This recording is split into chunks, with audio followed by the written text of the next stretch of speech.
നമസ്കാരം. Raf talk ക്രിക്കറ്റിലേക്ക് അവർക്കും സ്വാഗതം.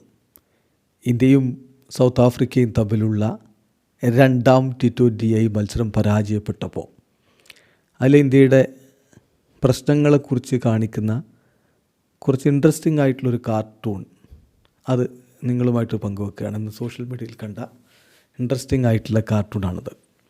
അപ്പോൾ ഇന്ത്യയുടെ പ്രശ്നങ്ങൾ നിങ്ങൾക്ക് കാണാൻ പറ്റും. അതിൽ India versus South Africa second T20 SA wins sad face എന്ന് ബ്രാക്കറ്റിൽ എഴുതിയിട്ടുണ്ട്. ഗില്ലിൻ്റെ ഗോൾഡൻ ഡക്ക് ഒരു താറാവൊക്കെ വെച്ച് കൊടുത്തിട്ടുണ്ട്. ഗംഭീറിൻ്റെ മൂവ് അക്സർ പട്ടേലിൻ്റെ നമ്പർ 3 ഇറക്കുന്നു. അതൊരു ബിഗ് ഫ്ലോപ്പായിരുന്നു ആ മൂവ് എന്നുള്ളത് പിന്നെ തെളിഞ്ഞു. ഒരു പിഞ്ചിറ്ററായിട്ടാണ് അദ്ദേഹത്തെ ഉപയോഗിച്ചതെങ്കിൽ ആ പണി അദ്ദേഹം ചെയ്തിട്ടില്ല. അതല്ല, നിങ്ങളുടെ പ്രധാന ബാറ്റർമാരിൽ ഒരാൾ മടങ്ങുമ്പോൾ, അതും ആദ്യ ഓവറിൽ, രണ്ടാമത്തെ ഓവറിൽ, മൂന്നാമത്തെ ഓവറിലൊക്കെ മടങ്ങുമ്പോൾ സ്വാഭാവികമായിട്ടും നിങ്ങളുടെ പ്രധാന ബാറ്റർമാരെ തന്നെ ഇറക്കണം, അല്ലെങ്കിൽ ഇത്തരത്തിലുള്ള പ്രശ്നങ്ങളുണ്ടാവും. ദെൻ സൂര്യ എഗെയിൻ അദ്ദേഹത്തിൻ്റെ ഫോം, അദ്ദേഹം എഗെയിൻ ഫെയിൽഡ്, താഴേക്ക് പോയിക്കൊണ്ടിരിക്കുന്ന അദ്ദേഹത്തിൻ്റെ ഫോം 13 ഇപ്പോൾ അദ്ദേഹത്തിൻ്റെ സമീപകാലത്തെ പ്രകടനങ്ങൾ, 20 മത്സരങ്ങളുടെ ആവറേജ്. അർഷ്ദീപ് അവിടെ സഞ്ജു ബെഞ്ചിലിരിക്കുന്നുണ്ട്. അർഷ്ദീപ് വൈഡാഘോഷം. അപ്പോൾ 7 വൈഡുകൾ അദ്ദേഹം എറിയുന്നത്. പിന്നെ സഞ്ജു സാംസൺ ബെഞ്ചിലിരിക്കുന്ന ചിത്രം, യശസ്വി ജയ്സ്വാൾ വീട്ടിലിരുന്ന് കളി കാണുന്നു. ഇത് വളരെ മനോഹരമായിട്ട് സിറ്റുവേഷൻ ഡെപ്പിക്റ്റ് ചെയ്ത ഒരു കാർട്ടൂണായിട്ട് എനിക്ക് തോന്നിയതുകൊണ്ടാണ് നിങ്ങളുമായിട്ട് പങ്കുവച്ചത്. പ്രശ്നങ്ങൾ എന്തൊക്കെയാണ്? അടുത്ത കളിക്ക് മുമ്പ് അത് പരിഹരിക്കണം. കാരണം ഒരു കളി തോൽക്കുക എന്നുള്ളതല്ല, ആ തോറ്റപ്പോൾ സന്തോഷിക്കുന്ന കുറേ പേരുണ്ട്. അതെന്തിൻ്റെ പേരിലാണെങ്കിലും ഇന്ത്യൻ ടീം തോൽക്കുമ്പോൾ സന്തോഷിക്കുക എന്നുള്ളത് അത് വേറെ പ്രശ്നമാണ്. ഏതായാലും ആ പ്രശ്നങ്ങൾ നമുക്ക് പരിഹരിക്കേണ്ടതുണ്ട്. പ്രത്യേകിച്ച് ബൗളിങ്ങിൽ ചില കൺസേൺസ് ഇവിടെ ഉയർന്നു വരുന്നുണ്ട്. മറ്റൊന്നുമല്ല, അർഷ്ദീപ് സിംഗ് വെറ്റ് ബോൾ അദ്ദേഹം കൺട്രോൾ ചെയ്യുന്നതിൽ ബുദ്ധിമുട്ടുന്നുണ്ടോ? ഒരു മേജർ കൺസേൺ ആയിട്ടത് മാറുന്നു. വൈഡ്സാണ്, നിറയെ വൈഡ്സാണ് നമ്മൾ കണ്ടത്. ബൂംറയുടെ T20 പ്രകടനം എങ്ങനെ? ഇപ്പോൾ ഇന്നലത്തെ കളിയിലൊക്കെ അദ്ദേഹത്തെ ശരിക്കും കൈകാര്യം ചെയ്തു സൗത്ത് ആഫ്രിക്കയുടെ ബാറ്റർമാർ.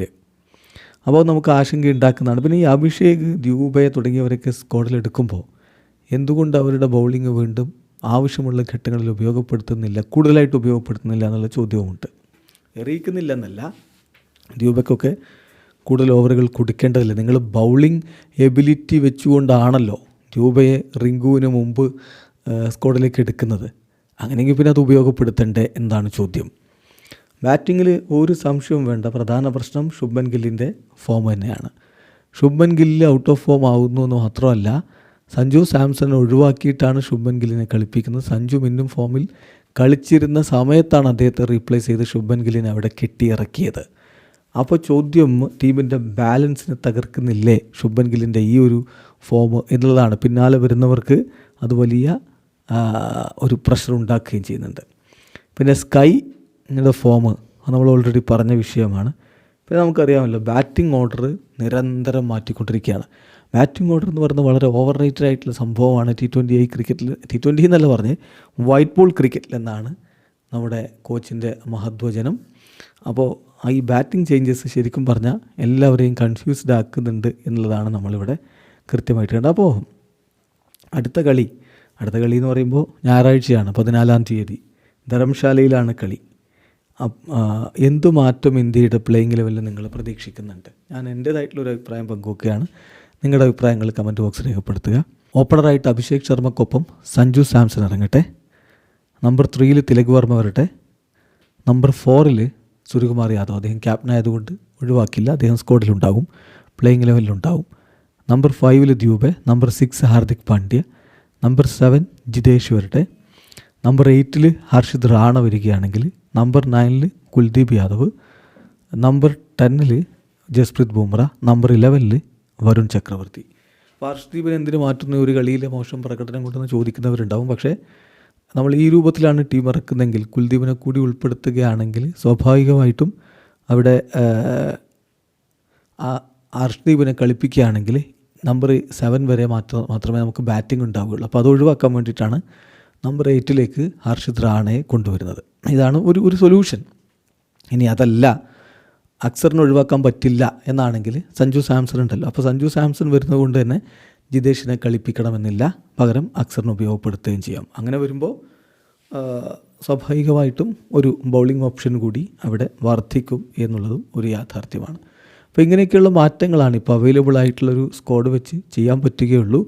ഏതായാലും ഓപ്പണിങ്ങിലേക്ക് സഞ്ജു വന്നാൽ തന്നെ സ്വാഭാവികമായിട്ടും നമ്മുടെ ബാറ്റിംഗ് നിരക്കൊരു മാറ്റം ഉണ്ടാകുമെന്ന് വേണം കരുതാൻ. അപ്പോൾ ചോദിക്കും സഞ്ജു ഫെയിലായാലോ എന്ന് ചോദിക്കും. ഇഫ് സഞ്ജു കാൻ ഡെലിവർ എന്ത് സംഭവിക്കും എന്നുള്ള ചോദ്യം വരും. സഞ്ജു ഒറ്റക്കളിയിൽ ഫെയിലായാൽ ആർക്കും ഫെയിലാവാം, അല്ലെന്ന സംശയം. ഏത് ബാറ്ററും എപ്പോൾ വേണമെങ്കിലും ഫെയിലാവാം. അറ്റ്ലീസ്റ്റ് അവസരം കൊടുക്കുക എന്നുള്ളതാണ്. അവസരം കൊടുക്കുമ്പോഴാണ് അയാൾ ഫെയിലാവുമോ, അയാൾ കണ്ടിന്യൂ ചെയ്യുമോ, അദ്ദേഹത്തിൻ്റെ ഫോം എന്നൊക്കെ അറിയുകയുള്ളൂ.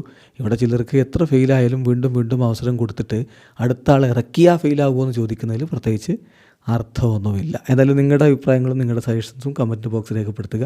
ആരോഗ്യകരമായ ക്രിക്കറ്റ് ചർച്ചകളുമായി നമുക്ക് മുന്നോട്ട് പോകാം. വീഡിയോ അവസാനിക്കുന്നു. ക്രിക്കറ്റ് ലോകത്തെ കൂടുതൽ വിശേഷങ്ങളുമായി റഫ് ടോക്സിൽ എത്താം.